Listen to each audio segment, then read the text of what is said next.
김병민 매니저가 오늘 준비한 종목 일단 볼까요? 네.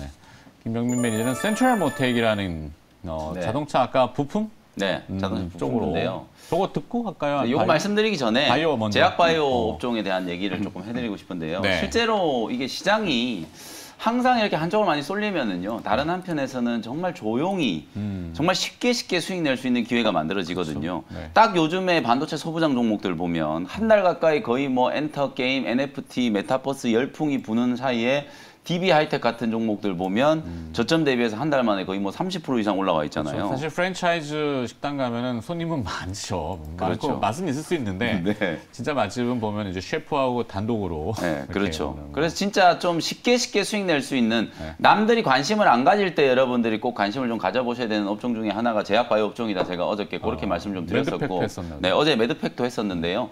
뭐 주가가 조금 떠서 출발하긴 했지만 뭐 장중에 이제 조정이 좀 들어와서 거의 뭐 강보합권 정도 수준까지 아래꼬리 조금 달렸기 때문에 네. 조정 이용해서 매수하신 분들은 뭐 충분히 수익권이 되셨을 것 같고 매드팩토 뭐 벡토서티카 관련된 이 항암제 내년 1월달 이제 JP모건 헬스케어 컨퍼런스를 앞두고 이제 많은 기업들이 이제 이 신약 파이프라인에 대한 가치를 주목을 좀 받을 수 있는 가능성이 있다. 매드팩토가 이제 벡토서티비라고 하는 이 항암제, 대장암이라든지 또 비소세포성 폐암 이런 데 이제 또 적응증을 지금 연구를 하고 있다 말씀드렸죠. 그리고 오늘 아침에 속보가 혹시 나갔는지 모르겠는데요. 네. 레고캠 바이오라는 기업이 1조 2천억 원 규모의 네. 기술 이전 계약이 또 체결이 됐어요. 근데 이제 뜯어봐야 되겠지만 네. 이 에로도 보면은 라이센스 아웃 토탈 금액만 그렇죠. 볼 게 아니라 총액 기준으로 네. 총액 기준으로 이제 1조 2천억 원. 사실 뭐 이게 3단계 이제 마일스톤까지 다 유입되느냐 마느냐 그건 이제 쭉 봐야 되는데 그렇죠. 어쨌든 이 레고캠 바이오가 레퍼런스를 봤을 때 이미 익수다 테라피틱스하고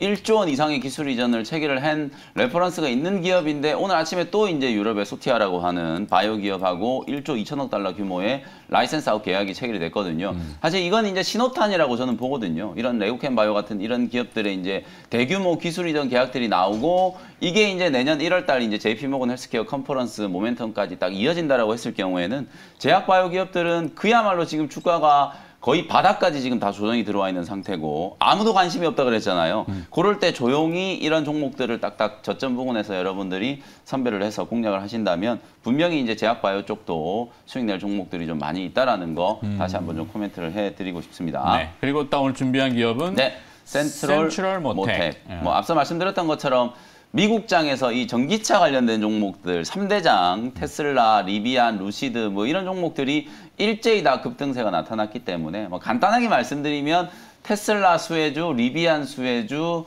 그다음에 루시드 수혜주가 될 수 있는 종목, 자동차 부품주, 센트럴 모텍이다. 이렇게 말씀을 좀 드려보도록 하겠습니다. 구동장치라든지 현가장치 같은 이런 자동차 부품들을 전문적으로 이제 제조하는 기업이고요. 매년 한 100억 원 정도의 이제 영업이익이 꾸준하게 그래도 좀 나오고 있는 그런 이제 자동차 부품사다.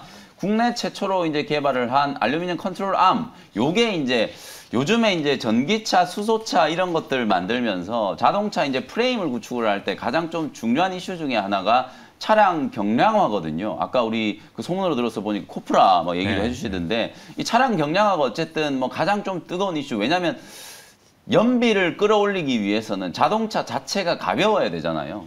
그래서 최근에 이제 각광받고 있는 부품 중에 하나가 알루미늄 컨트롤 암이라고 생각하시면 되고요. 국내 최초로 이제 개발을 했고 제가 사진을 준비해 왔는데 사진을 보시면 아마 여러분들 쉽게 이해를 하실 수 있을 거예요. 차량 본체하고 바퀴를 연결해 주는 이제 핵심 부품 중에 하나가 바로 알루미늄 컨트롤 암이라고 생각하시면 되는데 이렇게 이제 컨트롤 암이 여러 군데 이제 쓰이거든요. 본체하고 바퀴를 이제 연결시키는 가장 핵심적인 이제 부품이다. 이렇게 생각을 하시면 될 것 같습니다. 환경 규제가 강화되고 있고 차량 경량화 관련된 이슈가 계속해서 시장에 이제 주목을 좀 받고 있는 상황이기 때문에 국내에서는 뭐 센트럴 모텍이 만들어낸 컨트롤 암을 현대기아차 그룹에 거의 독점적으로 지금 공급을 하고 있는 상황이고 북미의 자동차 기업들 방금 말씀드렸던 테슬라에 역시나 알루미늄 컨트롤 암 공급을 지금 하고 있고 그 다음에 리비안, 루시드에도 이 센트럴 모텍에서 만들어낸 알루미늄 컨트롤 암을 공급을 하고 있다. 이렇게 이제 생각을 하시면 될 것 같아요.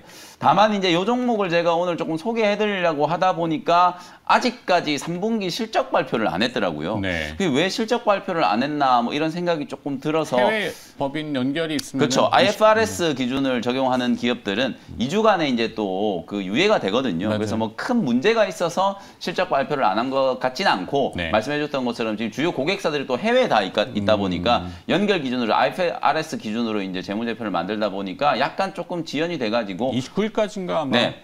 이번 달 말까지만 네. 발표하면은 뭐 전혀 이제 문제가 없는 거니까요. 뭐 지금 보니까 뭐 게시판에 뭐 상편이 뭐니 이런 뭐 근거 없는 얘기들이 막 나오던데 전혀 아니고요. 그런 건 아니에요. 우리나라 이제 법적으로도 이 IFRS 기준을 적용하는 기업들 같은 경우에는 2주간의 유예가 이제 적용되기 때문에 네. 이제 11월 말까지만 발표를 하면 전혀 그러니까 문제가 없다. 그걸 잘 모르시는 분들이 있죠. 그렇죠. 네, 제가 좀 가족 말씀은 드리는데 네. 뭐 기업에 큰 하자가 없음에도 불구하고 15일까지 이제 실적 발표가 안 나온 기업들은 막 어떻게 된 거 아니야? 뭔 일이냐 막 네, 이런 생각을 하실 그 수 있거든요. 해외 쪽에 연결 기준이 있으면은 2주간 맞습니다. 더 줍니다. 뭐 그래서 지금 실적 발표가 조금 지연되고 있다라는 거, 뭐 그것도 참고를 좀 해보시면 되고 2차전지 소재 종목들이 엄청나게 급등한 반면에 세원이라든지 뭐 센트럴 모텍이라든지 화신이라든지 테슬라 수혜주다, 리비아 수혜주다 뭐 이런 기업으로 분류됐던 부품주들 주가는 지금 보시는 것처럼 단기 급등이 한번 나온 이후에 사실 이제 숨고르기가 조금 되고 있는 상태였거든요. 그래서 지금 눌림목 구간에서 뭐 21선 아래에서 여러분들이 27,400원, 뭐 28,000원 요 정도 구간에서 매수를 한다라고 생각하시면 될 것 같고요. 1차 목표 가격은 전고점 근처 31,000원 정도 제시해드리고 손절 가격은 25,000원 정도로 말씀을 한번 드려보겠습니다. 네. 자, 오늘은 좀 독특한 편이지만 그래도 자동차 주류로 봐서 전기차 얘기를 좀 꺼내주셨고 네. 관련 기업으로 센트럴 모텍을 김현 매니저가 소개해 주셨습니다. 네. 수요일 오늘 그 이벤트 없을 네, 거예요. 오늘은 이벤트가 없고요. 내일 또 이 시간에 다시 뵙도록 하겠습니다. 네, 내일은 수능이 있어서. 내일 수능이 있어서 좀 길게 할 수 있을 것 같아요. 그렇죠. 있지만 시간은 그대로. 네. 자, MBN골드 김영민 매니저였습니다. 고맙습니다. 네, 감사합니다.